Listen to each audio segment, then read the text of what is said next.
તો અમરેલી શહેરમાં નગરપાલિકાની ઘોર બેદરકારી સામે આવી છે। એક તરફ સરકાર દ્વારા સ્વચ્છતા અભિયાનની મુહિમ છે, તો બીજી તરફ અમરેલી પાલિકાની સ્વચ્છતાના નામે મીંડું જોવા મળ્યું।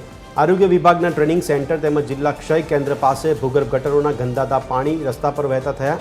લાંબા સમયથી આ પાણી ઉભરાઈને મચ્છરોના ઉપદ્રવના કેન્દ્ર બિંદુ બન્યા હોય તેવા દ્રશ્યો નજરે પડે છે।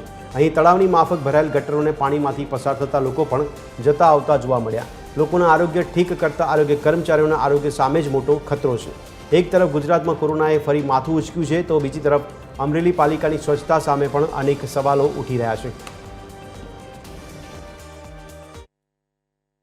અમરેલી જિલ્લામાં સ્વચ્છતા અભિયાનના નામે મીંડું જોવા મળ્યું છે, ત્યારે અમરેલી જિલ્લા જે નગરપાલિકાની ઘોર બેદરકારીના દ્રશ્યો અહીંયા જોવા મળી રહ્યા છે। ત્યારે એક તરફ અહીંયા જિલ્લા તાલીમ કેન્દ્ર જો આરોગ્ય વિભાગનું DTT જે અહીંયા કેન્દ્ર છે અને એ જ જવા આવવાનો જે મુખ્ય રસ્તો છે એ જ રસ્તા પર જ અહીંયા ગટરોના ઉભરાતા પાણી ફેલાયેલા જોવા મળી રહ્યા છે। એક તરફ અહીંયા જે ગટરના ઉભરાય પાણી એક તરફ જામી ગયા છે, નીલ પણ જામી ગયું છે। લોકો અહીંયા સરકારી જે કર્મચારીઓ છે એમને જ અહીંયા રહેવાની કોટરો પણ આવેલી છે, પરંતુ આ જે સરકારી કર્મચારીઓ જ રજૂઆત કરે તો કોને કરે એ પણ મોટો સવાલ ઉદ્ભવી રહ્યો છે। એક તરફ જે આરોગ્ય ને લોકો જે આરોગ્યની ટીમ દ્વારા લોકોના આરોગ્યને સાજા કરવા માટેની કામગીરી કરતા હોય છે, પરંતુ જે આરોગ્યની ટીમના જ આરોગ્યની સામે આ મોટો અહીંયા ખતરો જોવા મળી રહ્યો છે। એક તરફ ગુજરાતની અંદર ક્યાંક ને ક્યાંક કોરોનાએ માથું ઉચક્યું હોય તેવા પણ ક્યાંક સમાચારો મળી રહ્યા છે, પરંતુ અહીંયા અમરેલી આ નગરપાલિકાની ઘોર બેદરકારીઓ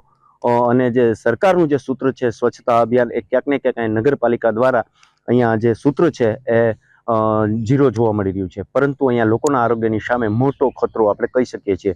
મચ્છરના ઉપદ્રવોનું મુખ્ય કેન્દ્ર પણ અહીંયા આપણે કહી શકીએ છીએ અને લોકોના આરોગ્યની સામે મોટો સવાલ જોવા મળી રહ્યો છે। પરેશ પરમાર, TV 13 ગુજરાતી, અમરેલી।